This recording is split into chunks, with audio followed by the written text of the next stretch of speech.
家，米娅的22堂线上塔罗课程现在已经全部上架完毕咯，目前有88折的优惠，马上加入，马上学习。你是不是也有这样子的经验呢？买了塔罗牌想自学，却不知道从哪里开始，看了很多的影片，翻了很多的书，但是那些专有名词还是搞不懂。每一次解牌呢，都不大有信心，甚至越抽越迷惘，越抽越焦虑。其实呢，你缺的不是天分，而是一套温柔又有系统的学习地图。在课堂中呢，我会一步一步的教你从零开始跟你的塔罗牌建立真正的连结哦。那整套课程呢，分成4个章节。第一章呢，会带你认识塔罗牌的起源，教你挑选专属牌卡，并且如何和塔罗牌建立心灵连结哦。第二章解读塔罗的秘密语言，我们会逐章解析78张牌的牌意，让你轻松掌握大牌、小牌跟宫廷牌的能量和讯息哦。好，第3章呢，我们进入到实战演练的部分啦。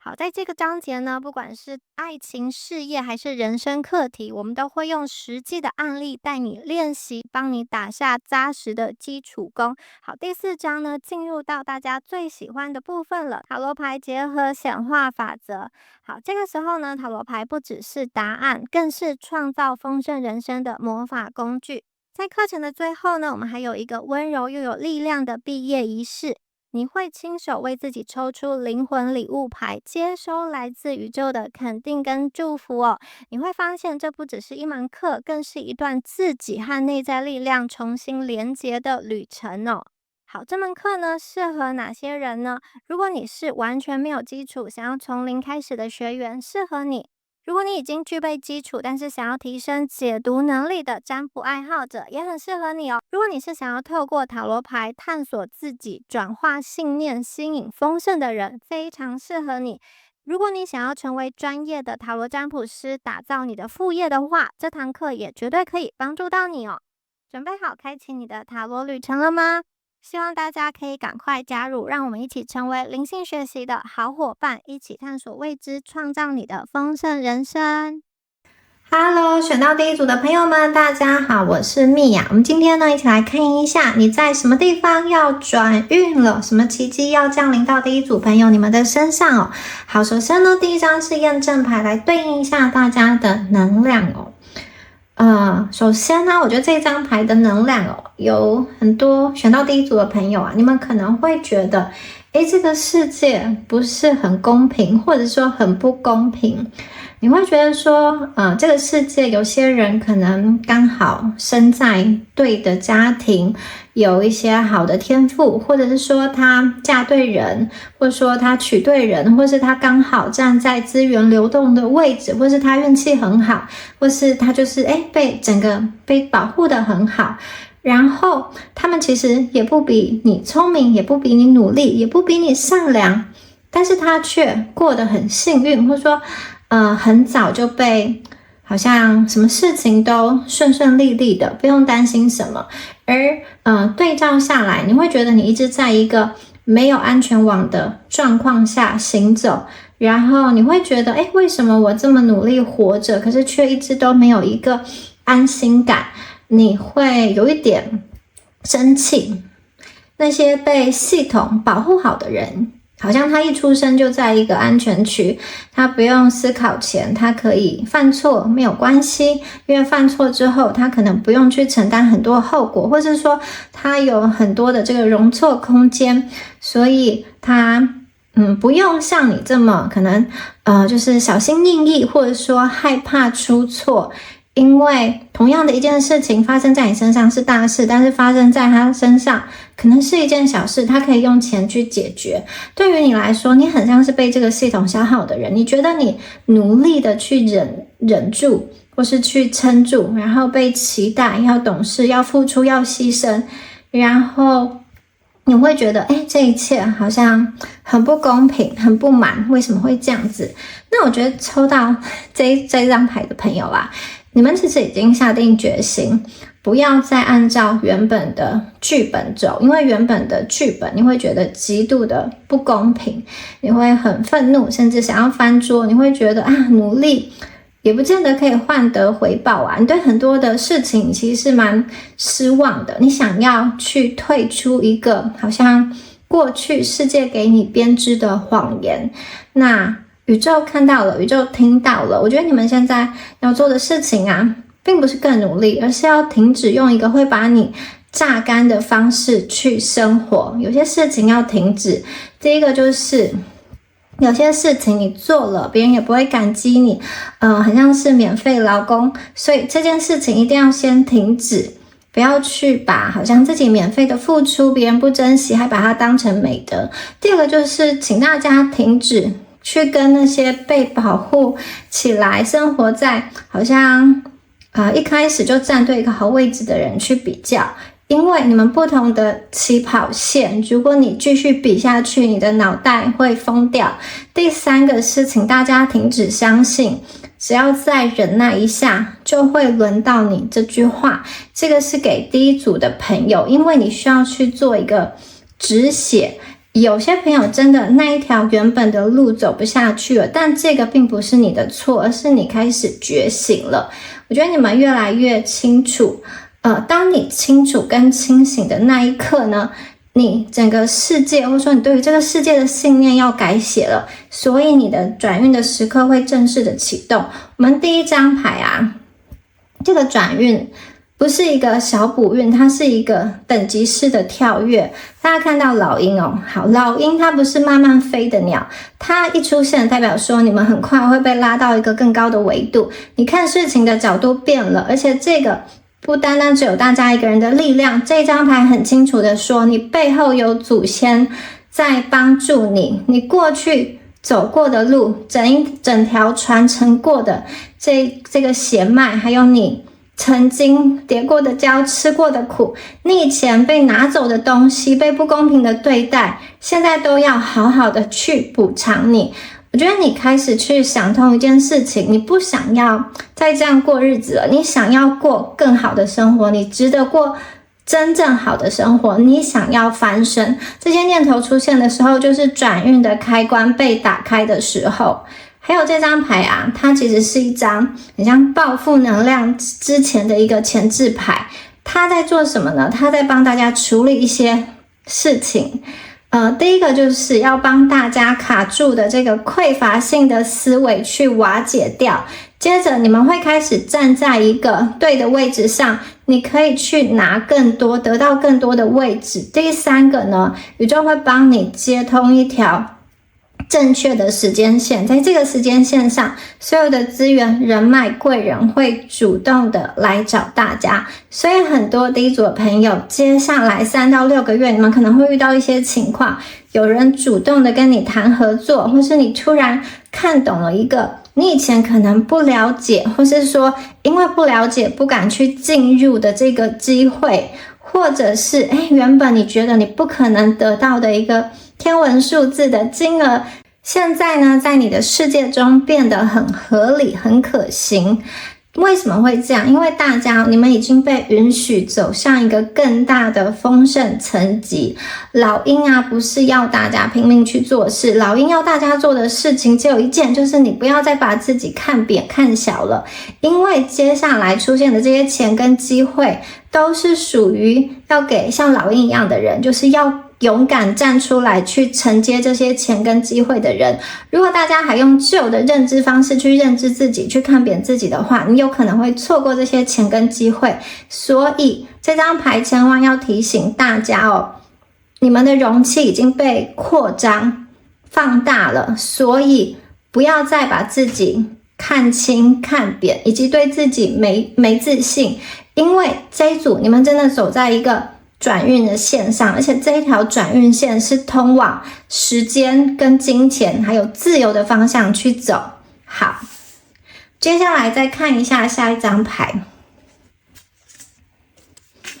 哇，下一张牌，这张牌是这个切叶蚁哦。好，它代表的是生命的军团。这张牌很明显的告诉大家哦，你们的这个财富的这个累积跟冲刺，它并不是靠单打独斗。因为切叶蚁啊，它不是只有一只嘛，是很多只在一起赚钱，所以对于你来说是整个系统在动，整个资源网络一起在帮助你。所以这张牌不是告诉大家说慢慢的存钱，而是钱啊会因为你的人脉、资源跟管道被打开之后，忽然的涌入，而且这个涌入是非常大量的。这是一张有关于暴富的牌，那会出现什么样子暴富的一个形式在大家的生命中呢？我觉得可能是有一些人你们会被拉进一个他已经在形成或是已经在跑的一个系统，你们会被拉进这个系统或是集团或是组织中。第二个是你们会开始站在对的位置，站在风口上，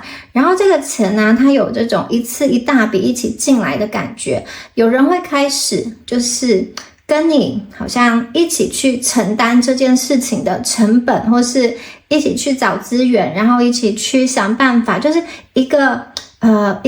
集团一起运作的感觉，一个组织一起的成员一起运作的感觉，一个团队。所以大家你们不用再一个人去独自的承担全部的风险。我觉得这跟以前的版本差很多。以前呢，可能是你要多做一点，多努力一点，看钱会不会多一点。现在是大家你站对位置之后，钱自然而然的就会进来。然后大家要注意的是你们这一组的这个暴富能量是跟蚂蚁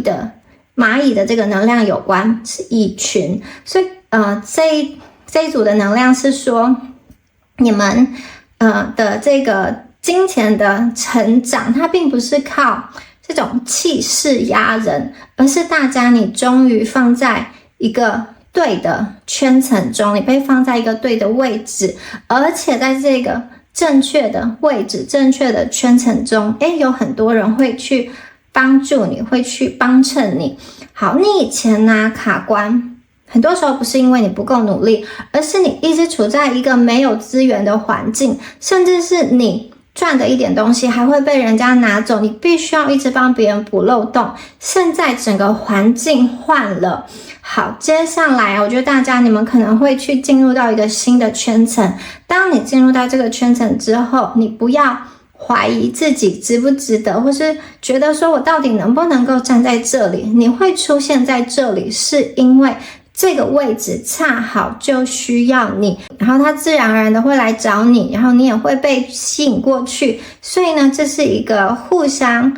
能量接通的一个过程。同时这张牌也代表了切叶蚁的一个智慧，要帮助你顺流到一个对的位置。好，第一组的朋友，接下来在1到3个月内，你会接收到一个很明确的讯号，就是第一个，钱流动的速度变得更快了，而且你们不再只有单一的收入来源，或是多重的收入来源会浮现，你开始接触到比你现在所设想的这个金额还要再大一阶的这种金钱的数字，可能就是翻倍再翻倍这样子的能量。你以前呢可能处理特定金额的数字，你就会觉得哇有点紧张很心慌。现在呢你们已经有更大的容量可以去接收跟处理不同数额的一个金钱，因为整个结构已经开始改变了。好，看一下下一张牌。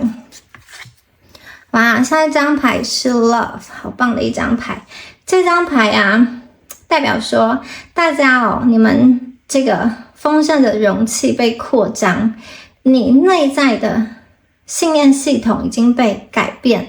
会从一个我值不值得的位置开始移动到我能不能够承载更多的这个想法。大家仔细看一下这张牌，它是有很多很多的花束，而不是只有一朵花，代表说来临到你们生命中的爱，它是一个它不是一个单一的，它是一种多维度爱的整合。大家有看到的每一朵花，它都象征着不同的频率层级，有关于你的自我之爱、关系之爱，还有灵魂的爱。好，所以它不是单单只有这个我爱你，你爱我这种感情式的一个浪漫，它是有关于多维度、多频道的爱。首先呢，就是自我之爱。什么是自我之爱呢？大家你会开始把自己视成看作是一个值得投资的存在，你愿意投资自己，你愿意珍惜自己，你的内在价值定锚发生了改变。当这个价值定锚改变之后你的金钱资源跟机会的这个上限天花板也整个会被拉高。所以这个自我之爱它核心的东西就是大家你会把自己当成一个很珍贵、值得被投资的资产，你们整个自我价值会提升，所以你的能量场也会改变，你们会配得更好的价码，得到更好的资源、更好的对待、更好的爱情。好，这一切呢都跟 love 跟爱这件事情有关哦。很多人过去卡关，或是没有办法就是跟金钱的关系不是这么良好，常常是卡在于自我信念的不足，他不敢要，不敢接收，不敢站在一个更好的位置，甚至有些人觉得金钱可能是邪恶的，有这样子的信念。这张牌在帮助你排除，他用爱帮助你排除所有的匮乏程式，这个是第一个自我之爱。第二个是关系之爱。这张牌告诉大家，你们正在经历一个依附系统的修复，大家不用再用讨好、委曲求全去换取安全感，你也不用在一段关系中过度付出。我觉得你们的关系能量会变得越来越稳定，因此大家会开始吸引到真正愿意支持你的贵人，或是真正愿意跟你长期走下去的伴侣，而且他愿意去信任你，把他的资源都交付在你的手上。过去大家可能在关系里面习惯用做很多的事情来换取认可，那现在你的内在已经不再焦虑，你不再焦虑，你就不会去胡乱的抓取，或者是说在一段关系里变得不像自己。那当大家的能量转变之后呢，自然对应到的就是稳定的贵人、稳定的合作、稳定的支持。你能够留得住这些机会，因为你内在已经稳定下来，你可以跟这些机会、这些人或是好的伴侣去建立一个正确的、长期的、健康的一个关系。好，接下来是灵魂之爱哦。好，这张牌，我觉得这张牌会让大家进入到一个心轮一致性的一个状态。那这指的是说，你心中想要的，以及你相信你能够得到的，跟你实际做出的选择，这三件事情开始对齐。好，这三件事情对齐之后呢，就会产生一种磁性。这个磁性会让所有的资源、机会跟钱自然而然的被你吸引。那这很像是吸引力法则一样的，你们不用去追，不用去跑，这些资源自然而然的会靠近你。好，那这一张牌继续延伸就是说你所有的好资源、好机会跟这个暴富的能量都是跟你周遭的人有关，所以大家不要单纯的自己关起门来努力，你会遇到愿意给你更高价码的人，或者说一个很关键的讯息，一个愿意带你跳脱圈层的人，或是一个愿意帮助你背书、替你介绍、给你支持、给你机会的人，或是一群人他们喜欢你、信任你，会帮你分享，给你非常非常多的支持。因为爱这张牌也代表了信任，一旦你被别人信任，所有的金钱流动的速度会加快。也就是说呢，这张牌它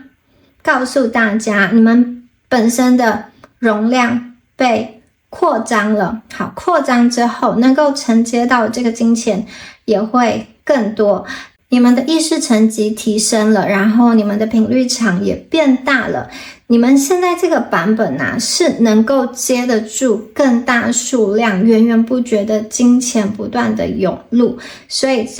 这一张牌告诉大家的不单只是一种感情的爱，这种爱呢，它是一种频率，是一种磁场。当大家开始允许自己去接收这样子爱的频率，允许自己被看见、被支持、被爱之后你就会开始允许自己去接收这个暴富的能量。好，下一张牌我们来看一下。下一张牌我们看见的是一个真相。真相这张牌代表说，你们现在已经站在一个非常稳定的位置上，因为过去大家的内在的定锚已经完成。大家看一下画面中的这棵树，它正在一个强风中，这个世界在改变，但是它没有被移动。他始终站在自己的核心。这张牌的真相是，其实大家你们内在的稳定本身就会创造奇迹。你们来到这张牌啊，你们的意识变成了一种很稳定的状态，你清楚自己接下来要走的方向，你对于你自己做的事情，对于自己掌握的价值都有明确的一个认知感，还有对于人生的节奏也非常的清楚。好，当你在这么清楚的一个现实锚定的一个过程中，你在你的自我中心中，所有你外在的一个现实会围绕着你的中心开始重新排列，也就是说你持续保持一个清醒跟稳定的存在，就等于说你跟世界持续的发出讯号，告诉这个世界说，我的核心在这里，我站在这里，我接得住宇宙所想要给我的任何丰盛。这样子的机会啊，会让资源自然来找你，对的人自然来找你，金钱自然而然的选择你。所以呢，所有的奇迹会在一切变得刚刚好的时候去开始显化，时间地点一切都刚刚好，你站的位置也是刚刚好的。所以呢，这个是高阶显化中最稳定的一种状态，它叫做对齐式显化。那第一组的朋友啊，你们的人生已经站在真相里，站在真相里面的人自然而然的会活在奇迹中，而且这个奇迹是能够长久的去延续跟存在的。好，我们再来看一下下一张牌 Emotions。 好，这一张牌啊，代表说你们的情绪能量会成为奇迹的一个推动力。这张牌一出现啊，它代表的是奇迹要开始流动了，因为你已经对齐你的方向，你已经站稳的位置，而且你内在相信自己接得住奇迹。接下来在现实生活中要真正启动的，它是一种情绪的频率。这张牌啊，它是一种将你的感受转化成推动现实的能量，也就是说，你先感觉到的这个你先感觉到之后，你的感觉就会变成现实，你的感觉就会变成你外在的实相，所以大家的感觉是很重要的。大家看一下，好，这个画面哦，在杯子中啊，有很多很多的浪在打起来，浪在杯子里，但是这个浪并没有将杯子打破，这代表什么呢？代表说大家会有很深的情绪感受力，可能也会有这种波涛起伏的时刻，但是你承接情绪的容器更稳，你会允许喜悦、期待、兴奋、被祝福的感觉、丰盛的感觉流过你，你不会压抑，也不需要爆炸。在显化跟灵性中啊，我看到你们已经进入到一个安全扩张的状态，你正在扩张，而且是一个安全的、持续的、可靠的扩张。然后这张牌啊，它会延续前面的这个奇迹线。当大家的情绪开始出现一种比较稳定的状态、安心的状态，接下来呢，显化的速度会越来越快，在人与人之间的互动中，你也会感受到更多的温柔，钱流到你这里的速度会变得更快，而且你能够把它接住。那这一张牌啊，因为大家你们的容器已经被放大了，所以你对于很多数额的金钱这件事情，就是金钱的数字变多，你感觉是很舒服的，而不是害怕的。因为你对于这些越来越多的资源，或者说曝光的机会，或者说金钱啊，或者说这个更高的职位，你内在是舒服的可以去接收。所以呢，当你越舒服的去接收，你能够得到的东西就会比你想的更加的往上一阶、高一阶。所以大家正在进入一个高接收的一个状态。好，所以第一组的朋友啊，你的感受正在为你的人生加速，你的情绪会成为奇迹的容器。你现在用什么情绪在承接人生接下来要给你的东西呢？大家可以去想一想哦。很多人以为奇迹是说事情先发生之后我才有感觉到奇迹的感觉，但其实呢，内维尔讲过一个很重要的概念哦，真正的显化不是想象，而是你感觉已经完成了。所以这是一种很安静、很笃定的状态。就像大家走进花园里，你不是在等待花开，而是你知道这里本来就会有花。好，这个杯子啊，它是一个容器，就像大家的心一样，在杯子内的水，这个流动，这个海浪的感觉，就是大家现在的感觉本身是一种你已经站在里面的一个状态。所以这张牌的重点在于，奇迹已经在你的感觉里面继续的往前走。你们并不是在等待奇迹，而是奇迹透过你现在这个感觉继续往前走。好的，那我们再来看一下下一张牌哦。哇，接下来我们这张牌是 Environment 环境哦。哇，这张牌很厉害了。当大家的内在开始流动，开始加速之后，环境这张牌一出现，代表说世界很快的即刻的回应你内在的一个改变跟你的感知哦。好，这一切呢，它是一个有非常清楚的显化顺序。这张牌啊，它讲的是环境的改变，也就是说大家你所在的环境会自动的去升级。你会发现说，人们开始用不同的方式，你周遭的人开始用不同的方式来对待你，然后你站的位置更加的对于你是有利的，你更知道怎么样运用你身边的资源去创造出你想要的东西。所以呢，整个对于你来说是一个支持性的一个现实的世界正在形成。大家可以看一下这张牌的画面哦，它是一只手，然后拿着一株植物，这代表什么呢？代表说宇宙要给你的是你刚刚好可以拿得住的这个资源机会。你不需要一次去承担全部的未来，你只需要一次做一件事情，你只需要一次去跟眼前的这个机会去做一个对齐的选择。接下来这株树苗它自然而然的会长大。所以我觉得这张牌它很重要哦。宇宙想要帮助你把环境中的风险降到最低。你会发现该出现的人出现了，然后资源该流通的也流通了，该打开的门都打开了。所以金流、金钱，对的时间、对的地点，所有的幸运开始流向大家哦。你现在正在站在一个被世界支持的位置，这个支持啊，是你觉得很安心的，因为世界在为你准备一个合适的土壤。不管大家走到哪里，那里当你要落下来，当你要决定这个地方之后，这个地方就会开始成为你成长的一个舞台哦。再来看一下下一张牌。好，下一张牌直接不啰嗦，代表说哇，钱源源不绝的来了，是洒到你身上，这样很多很多的。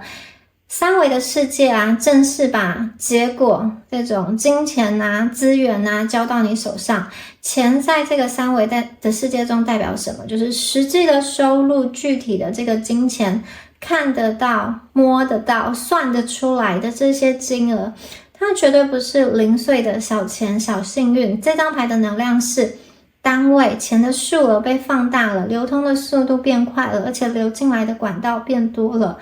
那你们能够去接得住这样子暴富的能量，是因为前面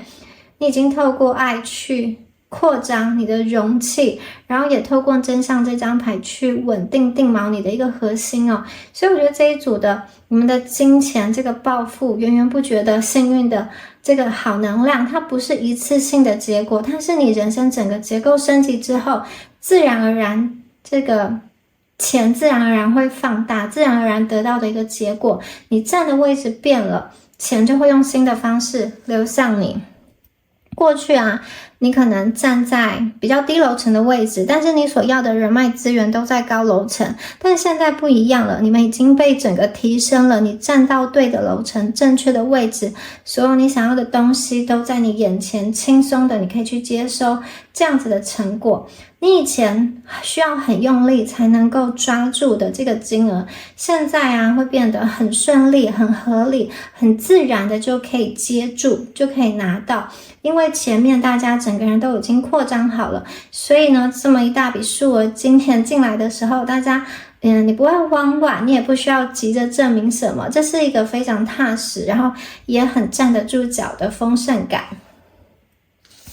我们再下来看一下最后一张牌哦。哇，最后一张牌是鸟，这张牌非常的重要哦，它想要跟大家讲说，你们在得到这么多钱或是被祝福，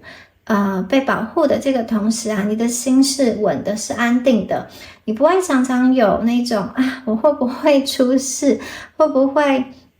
得到又失去的这种害怕的感觉，你会有一种我本来就应该值得，事情本来就是要这样发生啊，所以鸟这张牌出现，它会让你们整个金钱能量提升的过程，这个过程是轻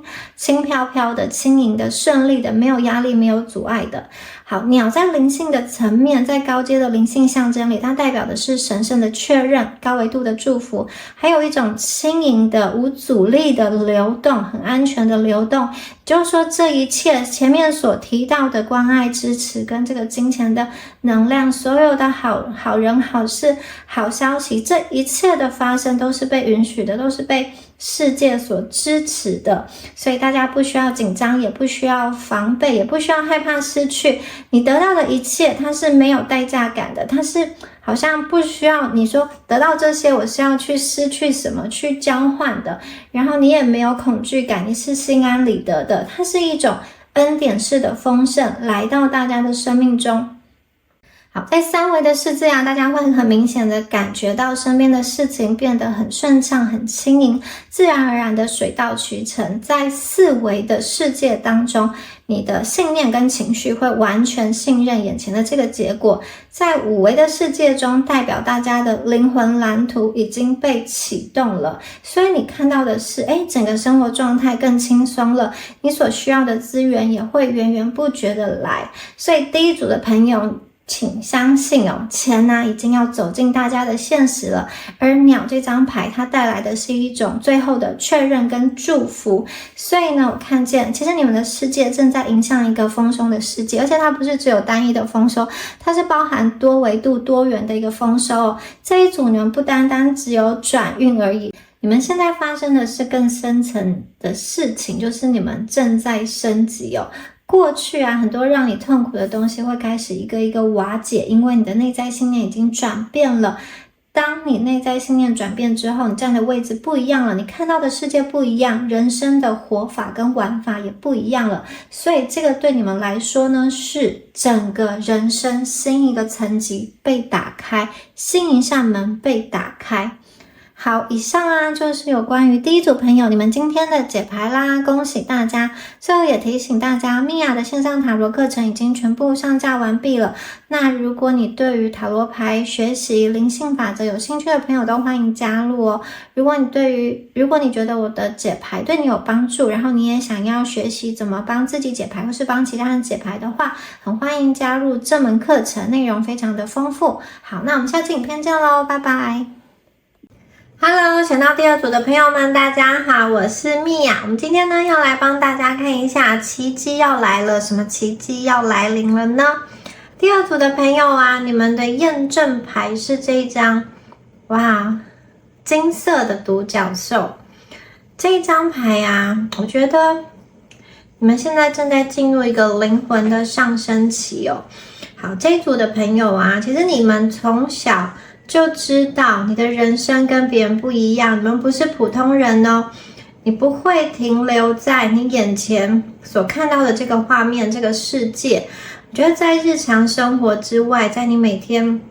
生活的这个时空中，其实有一个更宽广、更温柔，也更适合你的世界。你心里一直都知道，这个世界现在正在慢慢的向大家展开。为什么？因为这一张牌它是一个非常清楚、非常明确的验证。你们现在呢正在走在一条被祝福的生命路线上。大家看一下这张牌，黄金色的独角兽。独角兽在神话跟灵性系统里面，它不是这种力量型的神兽，它不需要去征服世界，也不需要跟世界对抗。独角兽象征的是纯粹、善意以及灵魂深处最本质的光，是非常干净的，所以它是一种内在极度稳定、纯粹，然后一种真实的存在状态。那在传说当中独角兽只有在2个时刻会出现。第一个就是当这个世界需要被提醒，光其实是存在的，需要有人来提醒其他人，提醒大家说，光依然存在，这样子的时刻。好，第二个是当你的灵魂准备好回到更完整、更高版本的你自己的时候，独角兽也会出现。所以大家你们抽到这一张牌，它其实在对你说，你们现在已经走到一个被唤醒、已经被邀请的阶段。然后独角兽的颜色金黄色，这一点也非常的关键。金黄色在炼金术里，黄金它代表的是一个完成体的状态，从铅走到金的最后阶段。过去啊，所有的历程大家已经走过，所有的意识都已经成熟，所有你需要必要的转化都已经发生，所以你们来到了黄金色。这个黄金啊，是在过去的时间跟经验中自然而然流上的光芒，所以这张牌并不是在告诉大家说你未来的某一天会变得更好，而是你现在就已经站在一个转化完成、准备向上跳跃跟展开的位置上，大家你已经对齐到一个正确、稳定跟安心的高度了。好，那这张牌啊，它有一个扬升的意思，也就是说呢，意识层级的转化完成，并且开始稳定运作之后，大家要开始扬升。扬升呢，并不是离开现实，也并不是变得一个飘忽的一个状态，而是大家你的想法、你的选择跟你的感受，开始自然的会对齐一个更宽广、更温柔，还有更有远景的一个视角，看待世界的方式。所以呢，这组朋友听到牌的当下，或者说听到牌的今天开始，你慢慢的会感觉到，你对于某些事情、某些人事物看得非常的清楚，你对于未来也能够去掌握，就是不再只是焦虑，而是你脑海中有一些清晰的想法、计划跟一些画面。你对于下一步要怎么走，内心其实是知道的，是有一种确信感的。这些都是大家在扬升的时候会发生的状态。所以这张验证牌想要跟大家说，其实大家的人生已经准备好进入到下一个章节。在下一个章节中，这一只黄金的独角兽的能量会陪着大家。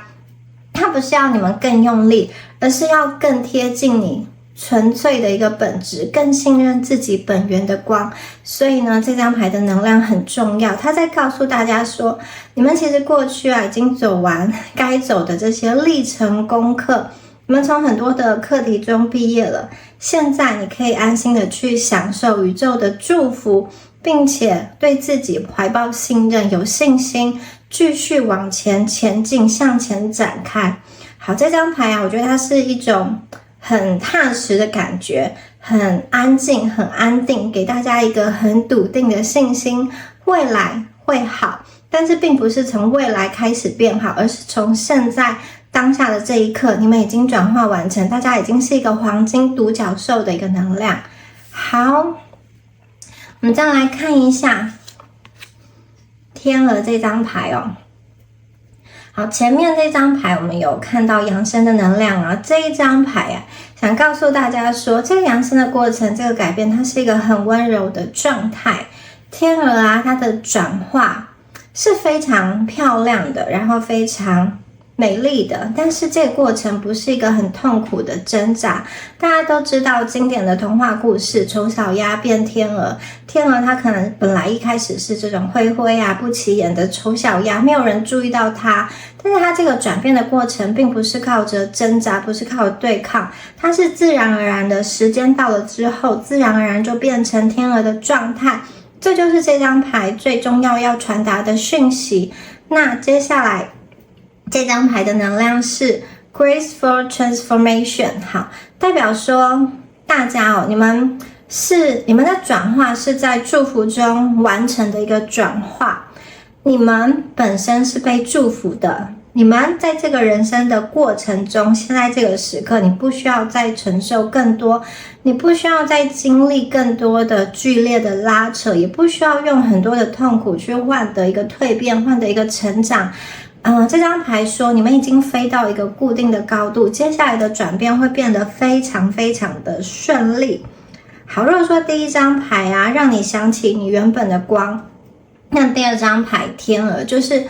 大家你内在这个原本的光开始在现实生活中展现出来，大家我觉得你们会有一种经验，就是你可能动作变得温柔了，更加的优雅，说话更加的柔软，更加的有气质，就像天鹅一样。好，做选择的时候更加相信直觉，很多事情不再这么的急，保持着一份从容，然后优雅有余裕的一个状态，这个是你内在稳定之后自然流露出来的一个状态。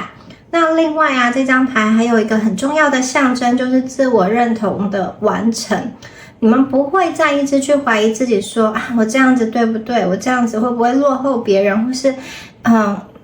这样做真的可以吗？我有能力吗？你开始知道顺着自己的节奏本身就是对的，要去信任自己内在这个节奏。然后当你内在有这个想法，你去信任自己，你去爱自己之后，很多事情就会自动的变得很顺畅。这组的朋友，如果你们过去不够爱自己的话，可能会错失了很多好的机会，或是好的人，或是当你在做交易的时候，明明这件事情它可以用一个更高价的方式去卖出，可是你会觉得不值得，明明就是同样的东西，但是如果拿到你手上，你的自我价值感低落，你可能会觉得因为是你的东西，下意识的无意识的你就会用一个好像比较低价的方式去交换，而看不见它本来的一个价值。我觉得你们本身现在应该有慢慢意识到这件事情，过去可能因为自我价值低落而造成了感情或是金钱或是其他方面的一个损伤或是受损，但是现在我觉得这个状态已经被打破了。接下来你跟你自己的关系会更和谐，你也会站在一个更加有利的位置，整体的环境会更支持大家，所以你们的蜕变转变是很顺畅，也是很漂亮的。你们现在正在变得一个更贴近自己本源的一个样子，在这个过程中是被祝福的，所以大家你们可以放心的慢下来，好好的走，照你的节奏去走。好，我们来看一下下面一张牌。下面一张牌是感谢。好，感谢是什么呢？代表说你们已经不再站在一个等待的姿态，而是你站在一个你知道所有的好事都会发生的频率里面。大家你不需要再勉强自己，比如说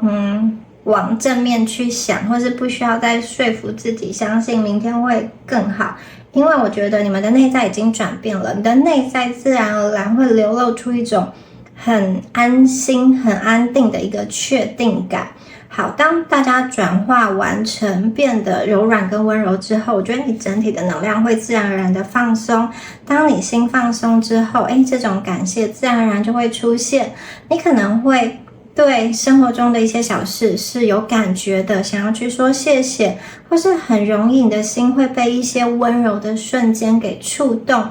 对于自己过去的人生经历啊，人与人的交汇啊，很多的事情你开始看见它的意义，同时呢，最重要的是你对于未来是有一个安心的期待感，这些都是感谢启动之后的一个样子。感谢会让事情开始顺畅起来，因为在显化跟灵性系统里面，感谢是一个很重要的讯号，它代表说第二组的朋友，你们在告诉世界，你已经准备好去接住更多的祝福。所以当大家站在感谢的状态之后，很多事情就会在你身边刚刚好的出现，比如说对的人刚刚好出现，或是这件事情跟这件事情的时机刚好接得很顺，中间是没有空档的。然后你眼前的选择变多了，这个多之后呢，你还可以有余裕的去安排很多的事情。对于你来说啊，你其实是会很真心的去谢谢生命中的人事物，去促成你现在这样子充满感谢的生活。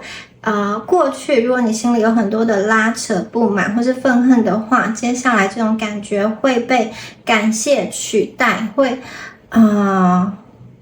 那些愤怒会被瓦解。这个并不是说你一定要努力去做什么，而是大家经历前面两张牌之后，你频率对齐之后，自然而然就会顺流到这一张牌的一个结果。所以呢感谢这张牌啊，感恩这张牌啊，它提醒大家，你们其实已经走在一条被支持的路上了，你不需要怀疑，也不需要急，你走的每一步路都在被看见，你做的每一次选择，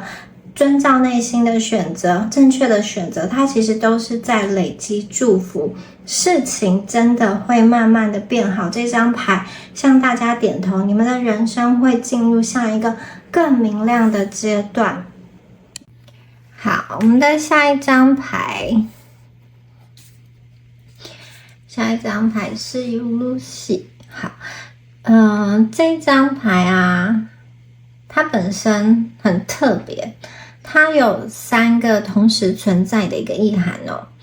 然后我觉得这3个意涵啊，就对齐到大家现在的一个状态。第一个呢，就是它有一个准许、许可的意思，大家可以把这张牌想成是一个盖章，就是大家你们已经被允许进入下一个阶段了，你们已经通关了，所以你手上盖的这个章，你可以进入下一个阶段了。你的人生通过了一个隐形的、看不见的确认，所以你们是被放行的、被点头的、被允许进入到一个宽广的、温柔的世界。大家，你们不需要再等待时机成熟，因为这一刻本身它是批准的，你们已经可以通关了，你手上已经有盖章咯。好，第2层的意思啊，就是它有一个宽恕跟赦免的意思，就是这张牌大家看到的这个画面，它不是一个激烈的痛苦的打斗，它是一个很安静的能量。也就是说，这个宽恕、这个赦免并不是要大家很痛苦的去做这件事情，要你强迫去原谅一个你觉得这个人伤你很深无法原谅的人，而是他要你跟你自己好好的和解。我看见这张牌啊出现之后，你会有一个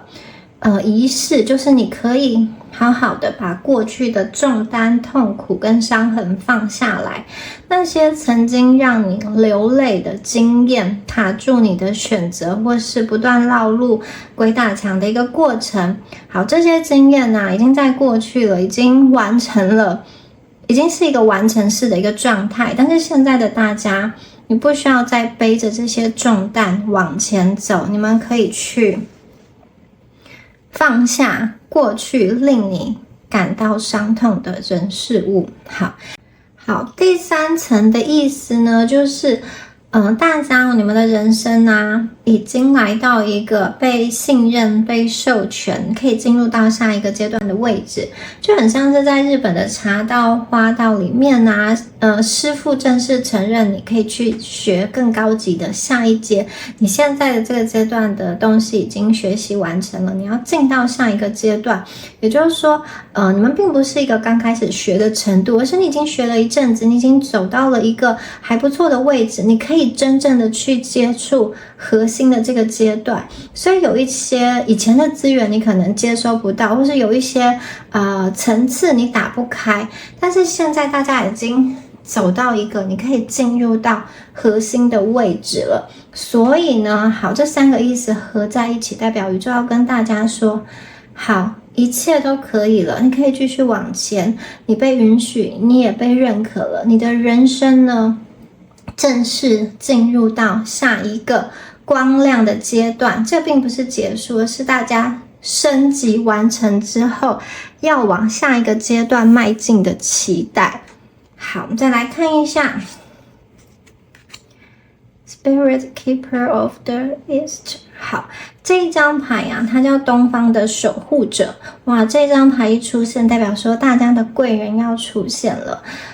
这张牌的画面啊，它是在迎接日出的光芒。画面中啊，好，有一道从地平线慢慢升起的光，所以它是一个清晨的时态。清晨，好，天刚要亮起来的那一刻。所以这张牌在说啊，其实大家你们的新的方向已经开始亮起来了。那东方啊，它本身就有一个很重要的意思，东方代表春天，春天出现的时候，万物开始苏醒。同时春天呢，它也代表木的能量，木的能量是往上生长的，往外延伸的。木它就代表生命的生，它是一点一滴把生命去长出来。所以我们把这几个层次放在一起看，好，东方、春天、木还有生，它其实在说同一件事情的不同阶段，它是一整条完整的生命语言。也就是说，我看见你们的生命从一个安静的状态慢慢开始苏醒，然后开始往前往上去生长，去拓展，代表说大家你们的人生要重新开始运作起来。它并不是整个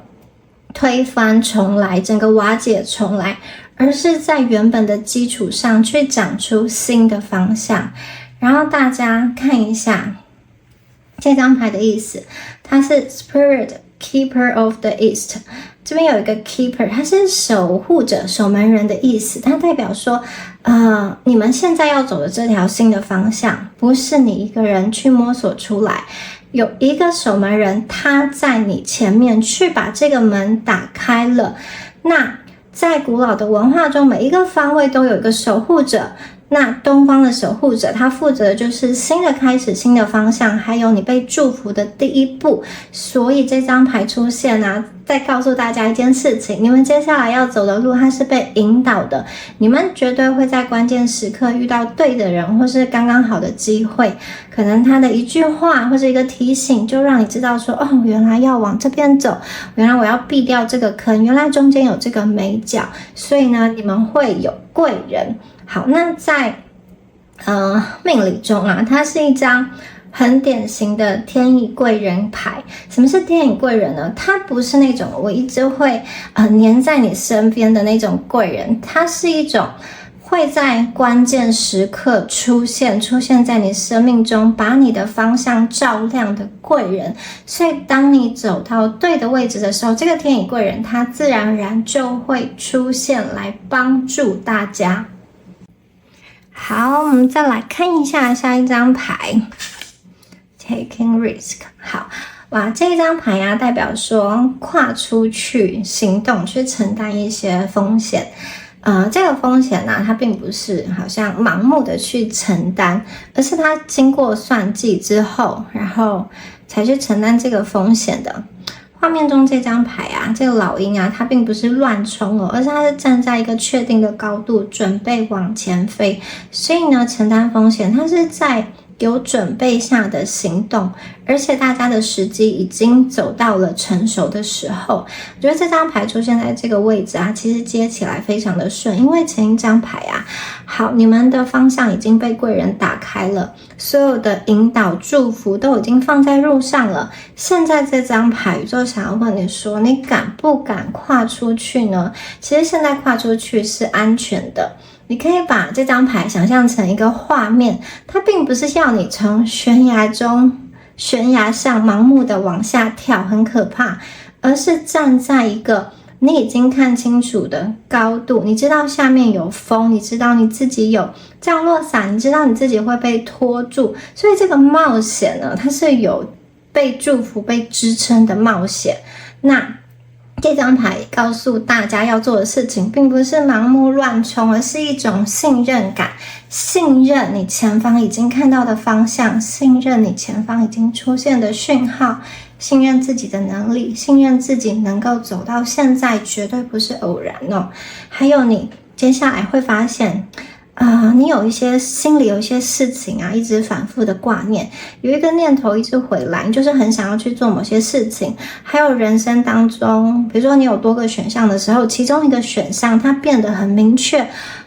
强烈的在呼唤你。还有生命当中可能会有一个让你非常想要试试看放手一搏的机会。这一张牌就是在对应到这些时刻，这一些机会，这些念头，这些选择，它都是你的一个推力，它想要告诉你说去冒险，去承担一些风险，你会得到很好的结果。当你的内在跟外在都对齐之后，你的行动就会变成祝福的一部分。因为大家并不是单独在往前走去承担这个风险，而是你走在一条被看见、被贵人支持、被贵人体系的一个路上，所以现在跨出去的那一步是对的。大家你会被接住，而且你会走得比想象中的还要稳，还要长，还要顺。新的可能就在大家跨出去那一步之后会开始。好，我们再来看一下我们的最后一张牌。哇，我们的最后一张牌有彩虹跟蝴蝶 Community。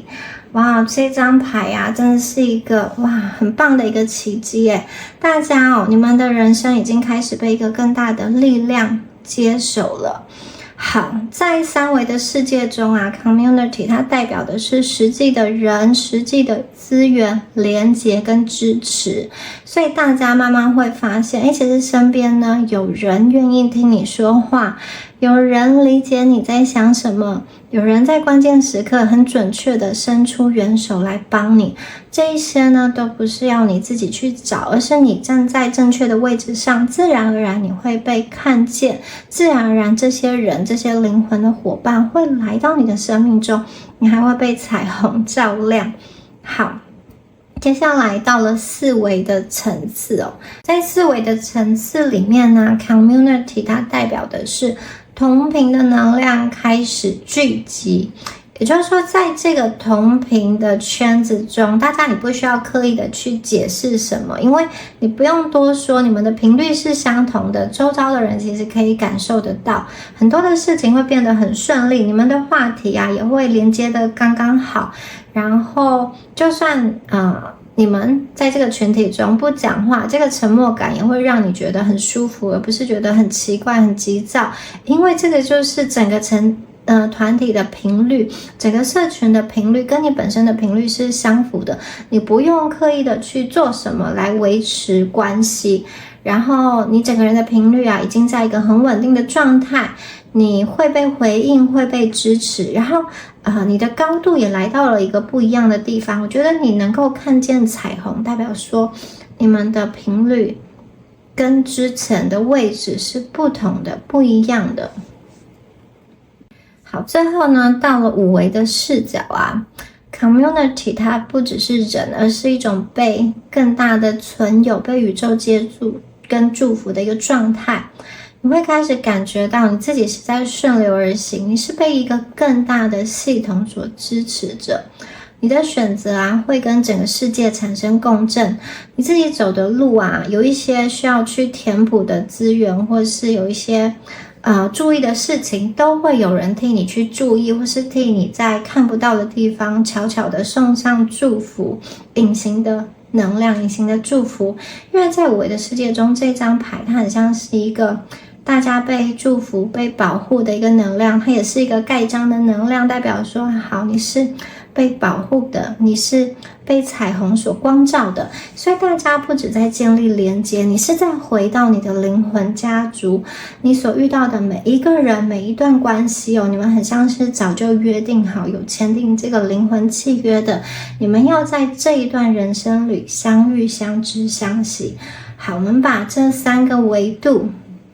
整合在一起。在三维的世界，你会遇见人，遇见机会；在四维的世界，你会对齐频率，对齐你的方向；在五维的世界，大家被提升到一个支持跟祝福的一个位置。所以呢，你们人生接下来就是顺顺利利往对的方向前进，去实现你的一个奇迹。这张牌作为收尾牌，它绝对是一个很深，然后非常稳定的一个确认。大家你可以走到这张牌，它一切都是被引导、被安排、被接住的。你们的奇迹就是你走到对的位置上之后，世界会开始用群体的方式来回应你，所以你们的贵人可能不只有一个，帮助你们的力量不只有一个，然后你的祝福也是一个接一个来，它是一个群体集体的能量，你不需要在自己孤军奋战，你会被接住，而且是被一整个系统去拖住。那最后想要跟第二组的朋友说，你们并不是正在迈向奇迹，而是你们已经走进奇迹里面了。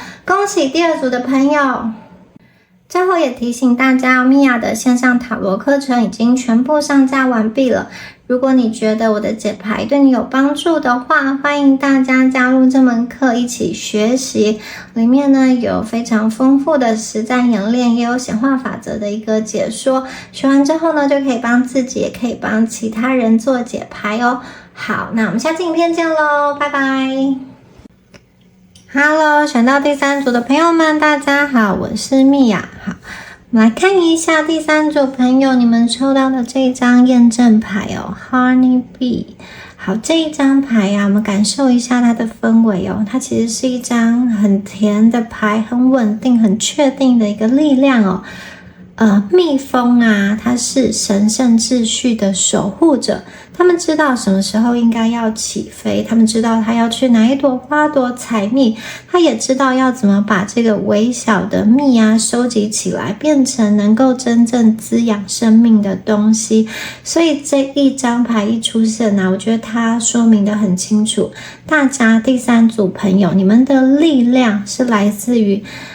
你们懂得去发现一些微小的幸福，你懂得感受，懂得等待，懂得回应。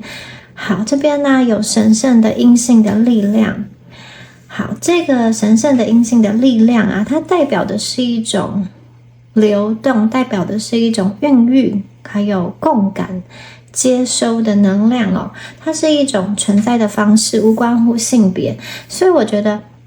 第3组的朋友啊，你们一路走来，我觉得你们其实是非常敏锐的，你们有很好的感知能力，你们能够理解生命的一些细微的变化，甚至有些朋友觉得你们是有很丰富的一些情感表达力，一些词汇，或者是你们会用艺术、画画、音乐各种不同的方式来表达心中细腻的一个情感。你也很清楚什么时候在人生当中应该前进，什么时候应该要停下来。我觉得你们拥有一种非常高阶的智慧。好，那这张牌啊 Honey Bee 这个蜜蜂的这个蜂蜜，它不是一天去做出来的，它来自于蜜蜂的很多次的飞行，很多次的选择，然后再把这个甜度留住，把杂质去释放掉。所以这张牌代表说大家的人生啊，你们即将进入到一个很特别的阶段，你过去所做的努力，你的温柔现在要开始产生实际的价值，你本身的存在不仅会滋养你自己，也会滋养别人。还有这张牌啊，也告诉大家哦，你们现在呢，其实被邀请到一个更高的高度，这个高度是早就为你准备好了。这个高度呢，是把你原本就有的力量拿出来，放到一个这个世界可以看得见的位置。所以我觉得第3组的朋友，你们这一生来到这个世界，并不是很匆忙、很胡乱的去过完你的人生，而是你要好好的体验这个世界的美好。你们有一种天然的节奏跟韵律。那如果你们现在是这样子过生活的话，其实这张牌在告诉你说，你走的是很对的，而且你的方式是会为你带来真正的丰盛的。你们天生就是有一种用温柔的心去感受这个世界的各种细节、各种美好。我觉得你们是可以把生活过得很多彩多姿的人。好，接下来呢，我们来看一下第2张牌。好，第2张牌是我们的 Starfish， 我们的海星哦。这张牌啊，能量哦，它有一种往内回收的感觉。前面这张牌啊，我们看见你们跟这个世界温柔的互动，然后也能够去滋养别人。这一张牌啊，带我们回到一个大家很重要的地方，就是你自己的感觉里面。海星啊，它是一种很古老的生命的形式，它不像鱼一样急着去追逐某一个方向，然后也不像鸟一样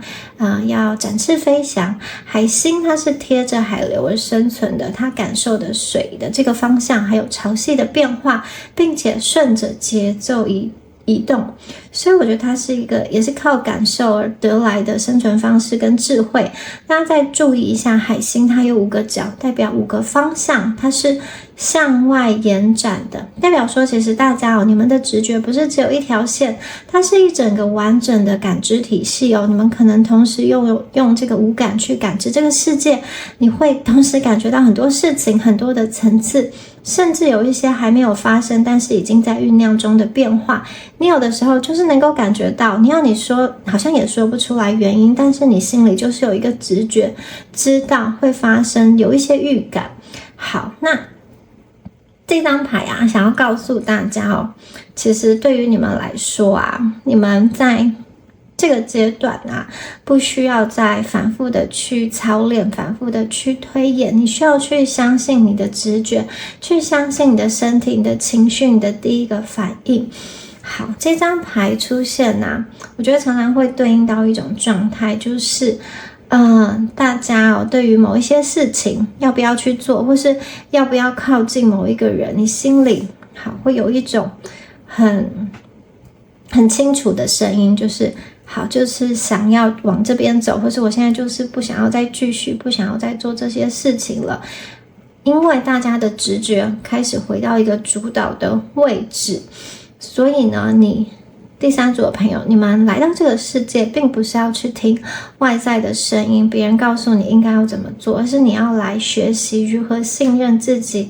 感觉到的东西。当你愿意把感受放在前面的位置，很多事情会自然而然的对齐顺展开来。大家不需要急，因为海星的能量会把大家带到一个正确也是对的位置。好，那我们接下来再看一下 Harmonics。 好，这张牌啊是共振，这张牌是有关于频率的疗愈哦。这张牌的能量很干净，也很舒服。好，声音跟声音之间产生的共鸣，两个音符啊，在对的距离、对的频率里，自然会震动在一起。你不需要刻意的去做什么。大家可以看一下，这个女生非常舒服的躺在水面上，在她的头上有月光，四周啊有很漂亮这个紫色的一个花朵，她的眼睛是闭上的，她不需要刻意的去做什么，整个空间开始变得很和谐。这张牌说的就是你们现在的这种状态。大家看到水流，还有月亮光芒在照耀，整张牌非常的柔软。好，它是一个流动的能量，它不急着定义任何事情，它也不是一个推进的能量，它是一个调整频率的能量。也就是说，大家你们不需要往外去证明自己，你只要站好你现在的位置，去调整好你自己的频率，因为你本身的存在就是疗愈。我觉得跟前面第一张验证牌其实就很像，你不仅能够滋养自己，也能够去滋养别人，所以你本身的存在就是疗愈，你的状态会影响你身边的世界。好，所以大家你们接下来要回到一个自然的节奏，在这个自然的节奏中，有一些人可能会慢慢的淡出你的生命，有一些关系它会自然而然的松开，或是离你远去，或是说有一些能量自然而然的疏离。好，正是因为大家你们不再需要勉强共振，勉强一段不适合的频率，留下来在你身边所有的人事物都是跟你的频率对得上的。所以第三组的人，我觉得你们不是需要去配合这个世界，也不需要改变这个世界，你只要校准这个世界跟你的关系。当你稳定的在自己的频率活好的时候，很多事情它会自动的去站好，去排好它自己的位置。你不需要调高音量让世界听见你，你只要站在正确的频率里面就好。好，这张牌啊，它还有一个很重要的确认，也就是说大家你们接下来进入的这个方向是一个让事情会顺展开来的一个节奏，因为你们已经找到最舒服的一个活法了。接下来 Dreamily Escaped。 好，这一张牌啊是一个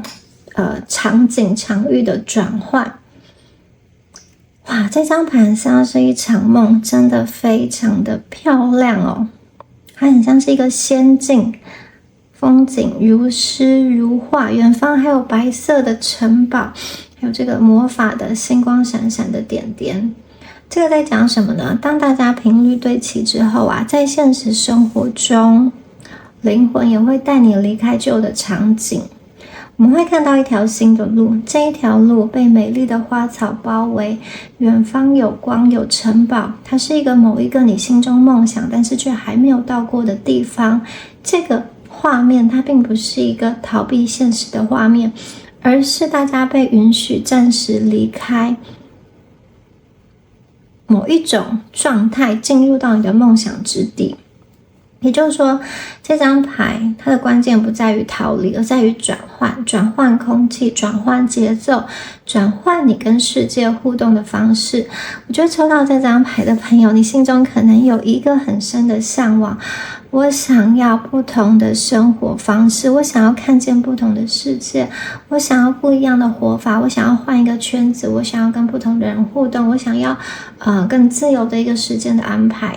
并不是说你们现在的状况一定很不好，而是大家已经成长到需要更宽广空间的阶段了。好，这张牌啊，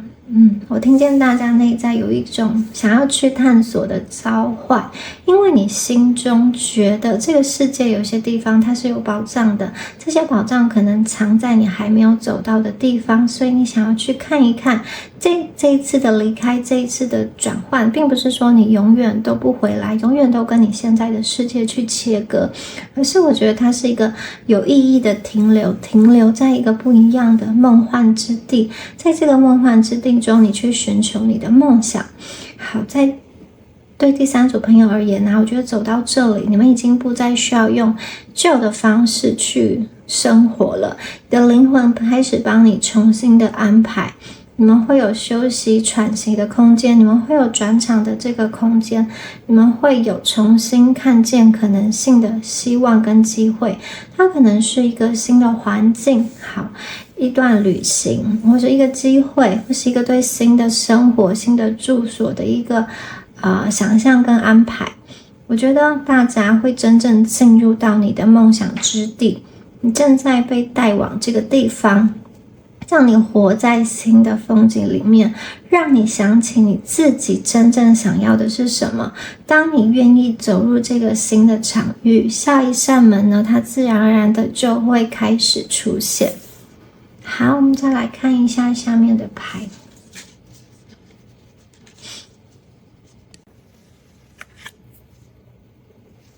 好，下面的牌，这张牌叫做 Gateway。 好，这一张牌啊，它是一个人生的节点。大家看到了一扇门了吗？这扇门并不是突然出现的，好，而是你的人生自然而然的把你带到这里。这一扇门打开了，好，这个独角兽要进去了。在灵性的系统里面啊， Gateway 它代表的是灵魂合约，大家的灵魂合约里面早就写好的一个转折点。这个转折点啊，并不是每一个人都会遇到很多次，有一些人一辈子可能就只会遇到1-2次，可是这1-2次的机会就足以让他们大大的翻盘跟翻身哦。而且这个转折点很多时候不是靠努力来的，也不是靠拼命来的，而是时间到了，运到了，自然而然的会出现。所以大家，你们的转折点出现了。好，你们已经完成了前一个阶段该有的学习，该经历的已经经历了，该明白的已经明白了，该放下的也都已经放下了，所以门 Gateway 出现了。好，现在呢，已经不是在问你说要不要跨过去，因为大家现在处的这个位置就是你真的必须要跨过去了。你没有选择，你必须要跨过去了。你可能还看不清楚这个门后的全貌，但是你心里非常非常的清楚，我已经不能再用旧的方式继续生活下去，继续走下去，所以呢，我必须要完成这个转换。这个转换是自然而然的发生的。好，在命里有一个观念啊，叫做用神。用神呢，并不是说你缺什么，也不是说要你变成谁，而是你用哪一种方式过活，人生才会开始顺利起来。你选择了做什么，人生才会开始顺起来。所以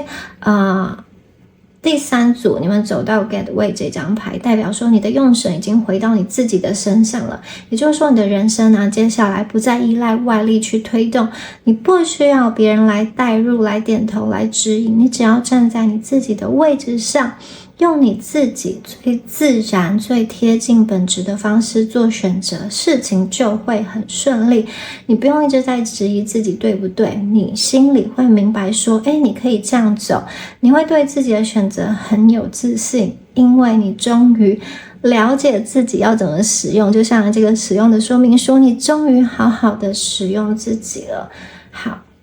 那我觉得在这个Gateway 出现在这个位置，它出现在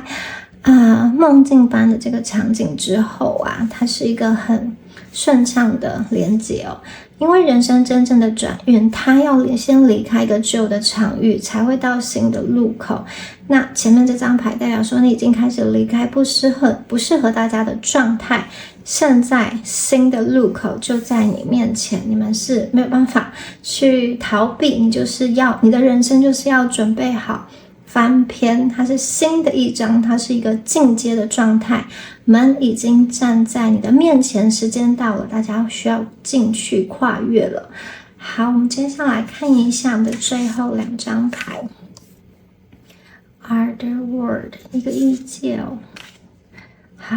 Graduation， 恭喜大家毕业了。哇，这2张牌啊，给我一种魔幻的感觉哦。好 ，Other World 代表一个异界，不同的一个世界哦，代表说什么？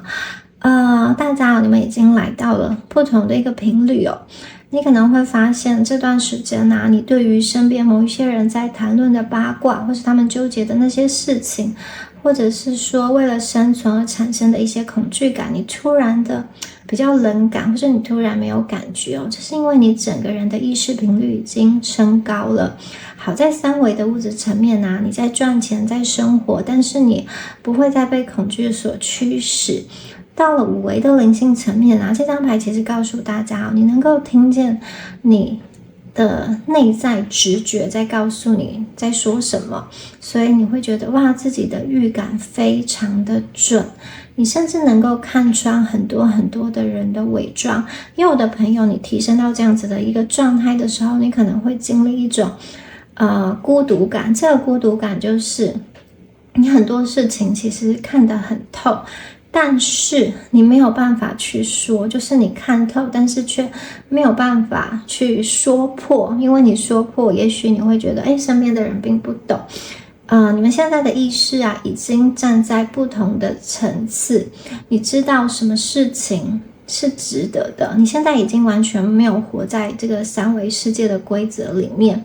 你所有的判断都来自于你内在一个更安静、更准确的一个声音，就是你的直觉。因为大家的意识层次已经跨越了前面的这个门槛。虽然呢，在3维的当下，你的人生可能你会觉得好像跟之前没有很大的或戏剧化的一个转变，但是你继续走，你就会发现你的直觉真的越来越准了。很多事情在发生之前你就有感觉，你开始站在你的灵魂视角来看待这个世界。好，你不仅抽离，而且是升高的感觉。那接下来呢，大家要迎来什么？大家要迎来正式的毕业了。正式的毕业是什么呢？代表说大家已经不需要靠努力再改变你的人生了，你走到一个人生完成跟正式进阶的模式。接下来的人生不是要去战斗，而是要去体验。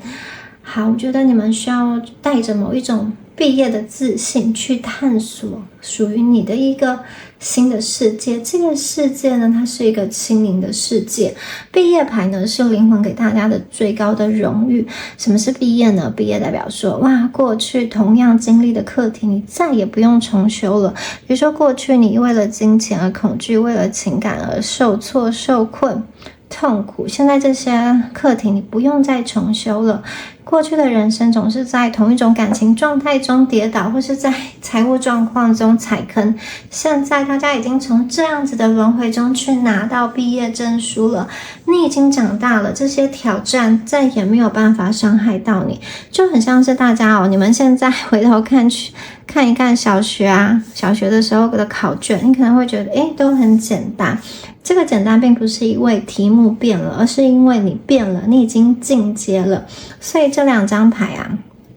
意见加上毕业，它是一个非常强大的维度的跳跃。你们在用你的大运去换气，你们已经不是那个在泥淖中挣扎求生的灵魂，你现在是那个站在高处俯瞰风景、掌握奇迹的人哦。你会发现那一些原本让你觉得很喘不过气的事情突然的消失了。那一些原本你觉得求之不得的东西，突然而然在你不在意的时候就自己送上门来，所以它是一个非常顺流的一个状态。好，大家来到这边你们已经走向更高版本的你自己了，你被送到这个舞台上，大家都看到你们已经完成了前一个阶段的课题，重要的课题正式结束，或者说前一个大运已经结束了，接下来要进入到新的阶段，然后现在这个阶段你的用神已经稳定的发挥，人生开始进入这个顺流的阶段，大家不需要一直在去好像打拼拼搏，或是把自己耗尽力气来换得一点点生存的空间，因为大家现在站在的是一个对的位置上，接下来的人生是要看在这个对的位置上你想要走得多远，你们能够走得多远都取决于你自己的心理，你想要走得多远多快。有些人可能想要一边走一边看风景，有些人想要快速的达到你的目标，都是可以的。大家你们是带着完成的你自己回到你的人生，这一次呢，你会站得住脚，你看得懂这个世界的规则，你也可以走得很稳，所以它是一个真正的完成跟升级。你的灵魂高维感官已经开启了，你看得懂人生这张考卷，所以大家你不需要再继续跌跌撞撞。恭喜选到第3组的朋友。好，那最后也提醒大家米娅的线上塔罗课程全部上架完毕了。如果呢你也想要学习解牌，或是学习灵魂导航，学习显化法则的话，欢迎加入这门课。这门课呢有非常丰富的内容，然后也有实战演练的部分，所以学完之后你就可以帮自己，也可以帮别人解牌。好，那我们下支影片见咯，拜拜。